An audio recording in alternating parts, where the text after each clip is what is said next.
Today on Radio Jungermann.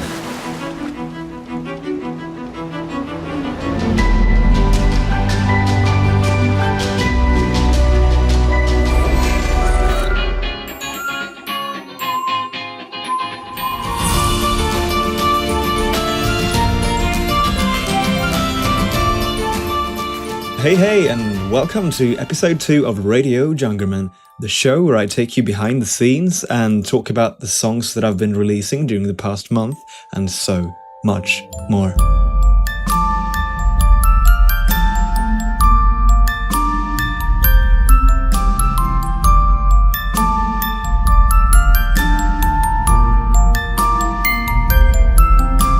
If you haven't seen episode 1 yet, do not worry, as each episode stands on its own, meaning you can watch them in whatever order you please.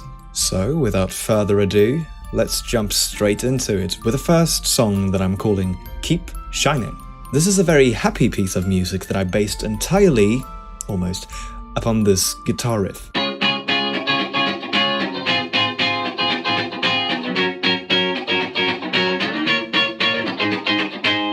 This track is obviously heavily infused with whistling, and I did all the whistling myself, and I'm telling you, I'm no whistling champion, that's for sure. But with the aid of modern technology, I managed to make it all sound okay. I tend to go with sometimes overly complicated style for my songs, with an A, B, C, D, E, F, G structure, basically, meaning each and every song contains what could have been 13 other songs, but I tend to fuse them all into one. This one, however, it's an A section and a B section and a solo round, and then it's just coming back, repeating with variations, and then it's done. Let's have a short listen to it.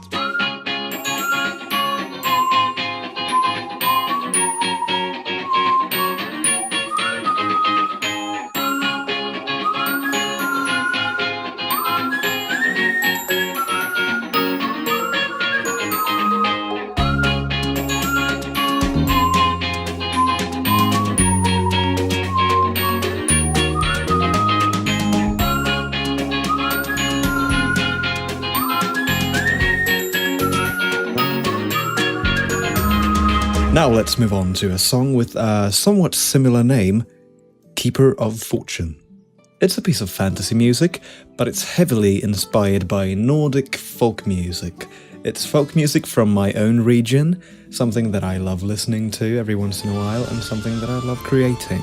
But about 1 minute 30 seconds into the tune, I do this little thing that I totally love doing, and that is finding a melody and using it in a whole range of different keys. And here it comes.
If you've been a subscriber of mine for a while, you might see some parallels between this tune and an older track of mine called Windmill, because that is another example of when I do this key modulation thingy. Moving on, we are approaching a tune that I am very excited to talk about, namely Lacuna. As I wrote on Twitter, if I had to show you just one song from 2017 that I'd made, this would be it. This is an emotional and rather long piece of piano/vocal music delivered in an epic and very big packaging. It features a full symphony orchestra as well as some really huge pads and synths and you name it. It's all in there. Most often I write the hook first and then I come up with an intro and ornaments to decorate it. But this time it was written kind of chronologically. So I wrote the intro first and then I didn't know what was going to come next. But then I came up with this really simple piano melody and I was like, well, let's leave this simple to start with and gradually build upon it until it's really huge. So let's have a listen to this piano melody then, first in isolation and then in its full glory.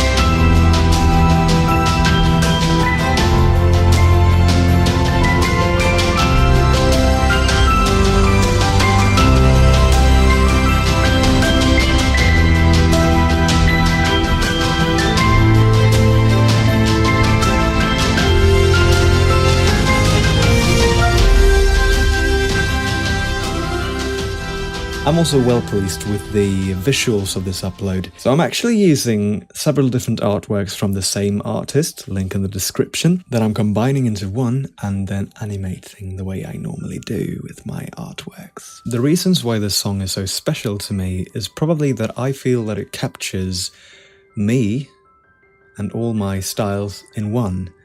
It doesn't sound a lot like anything I've previously uploaded, but in some way it sounds like everything I've previously uploaded. It clearly has Marc written all over it as far as the melody is concerned, and I think there are some similarities in structure to what I did with Seventh Son, one of my older tunes on YouTube, where I have a rather simple melody, but then I use it in different contexts and hence create the interest that way. And it feels so great to kind of round off the year with a tune that really captures the essence of everything that I'm doing here. My main ambition for every tune that I release is to leave some sort of emotional impression in the listener, and judging from the comments that I received, I did. And even though I'm working very hard every day to try to make my channel grow, this is more important. Just to pick one comment, Mr. Phil 272 says, a song about all the little things making life worth living, but also strong, funny and unforgivable moments. Okay, I think we both mean unforgettable. With family and friends come to my mind. And that is just what I want to achieve. Because to me, a song is never just a song. A song is something that is very closely related to the rest of one's life. For me, every song that I like has an era or a specific memory that I'm always thinking about when I hear it. For example, I'm Yours by Jason Mraz is one of my favorite tunes because the summer when that came, I was so happy. It was lovely weather and I had so many friends and we went swimming in lakes and everything was just so amazing. And every time I hear that song, I'm really happy. And to be honest, that's actually my #1 goal with my music making, to have one of my songs define an era for someone. Even if it's just one person, that is what I want to achieve. Anyway, 7 Seas. That is the name of the pirate track that I released last week. When making this soundtrack, I was not at home. I found myself at my girlfriend Esther's place, meaning I only had my laptop, which is obviously a weaker machine than my normal computer, so I had to choose genre wisely. Anything with a large number of instruments was not an option this time, because my laptop wouldn't be able to handle it, it's as simple as that. But then luckily, out of nowhere, I was struck by some inspiration to make a pirate piece of music. I don't know where it came from, but it came to me, and that's what matters, because it resulted in a pretty cool piece of music. I've previously released a pirate tune called Battle at Sea. This one, however, it's a little bit more laid back. Maybe it's not taking place during an actual battle this time. It uses a cello and a viola as its primary instruments, and, well, some wooden boxes for percussion purposes, but not much else.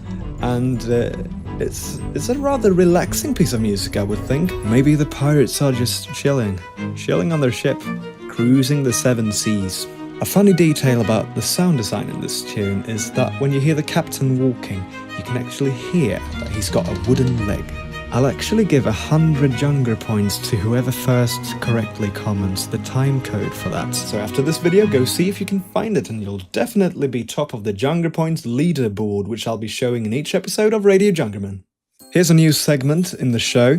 A little question and answer, very informal. In the first episode, I got quite a large number of questions from one of you.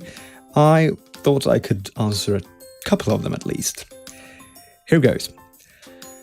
Raistlin Major 1000, sorry for the pronunciation there, buddy, asks, how long does a song take to compose? How many songs have you decided not to publish and why? Okay, good question. If we're measuring from when I start working on a song to when I finish it, that could be anything between 2 days and 2 months. And if we are measuring active time, it's probably somewhere between 14, 15 hours and 30, 35, 40 hours, depending on the complexity of the tune. Regarding how many songs I've written that I haven't released, first of all, this is only one of my outputs for music. I hardly earn anything on YouTube, meaning I have to write music for ads, for other YouTube users, anything that will get me money basically. So there's a whole lot of songs, a lot more than I've released on my YouTube channel and that you know of, that I've made for other people that I'm most often not even credited for because of the way the system works. And then of course there are plenty of songs that I deem not to be good enough that I never release, and those are just laying around on my computer. And here comes this month's poll. This one is very simple. I make music all the time. Do you? I know some of you run YouTube channels just like me, where you upload your original work on a, say, weekly basis. I know another few of you that make music just for the fun of it. And there's also a third group of people that I've encountered on my channel, and that is those who are curious about making music. So now let's find out statistically, is the Junger family a music-making bunch or not? Vote here and you will see what everyone else voted as well. I almost forgot that I have an announcement for you. I will be launching a brand new playlist on my channel. It will be called My Music in Your Videos. This will be an excellent opportunity for you to reach out to a new audience, because if you do anything creative with my music, that could be using it in your film projects, covering it on the piano, on your nose flute, who knows what, you will earn a place on the playlist, which will be at the very front of my channel. I've already got some amazing videos that I'm really looking forward to sharing with you, and if you want to be a part of this, here's your chance. Just upload it to your own channel, make me aware of its existence, and I will put it there for everyone to enjoy. Now lastly in this episode, I will of course highlight an older song of mine. You cast your vote, and this is the result. As you can see, there was no winner, so I will have to choose one of these, which I have done, and I will reveal the result in a moment. But I will also say that I will bring these votes into the next month, so whatever you vote now will be added on top of the existing votes. The track out of these that I have chosen to talk more about is Stay. Stay is one of my most popular songs to date. I believe most of you watching this have heard it, but for those who haven't, it's a piano piece. It's influenced by Asian music, and it takes place underwater, which is a concept that I have been exploring quite a few times. I wrote the first section of this song early 2013, but it wasn't until March 2014 that I actually turned it into a full song, because I couldn't find the perfect section to follow that. But when I did, I had no doubt whatsoever that this was it. What's really cool about it is that already on day 2, it was really high in the search on YouTube. So if you would search for piano music, just piano music, it would show up on the first page as result 4 or 5, I think, which is absolutely incredible. After a year or so, it eventually dropped from there. But to this date, if you search romantic piano music on YouTube, you will most likely find it on the first page. That is pretty spectacular, and I really was blessed on that occasion to have my song highlighted in such a visible place. I'm very curious to know which was the first song you heard from me. Please do let me know down here. I'm really hoping you'll be here for the next episode as well, because I most certainly will be. Now, here are the last notes for today's show. Stay.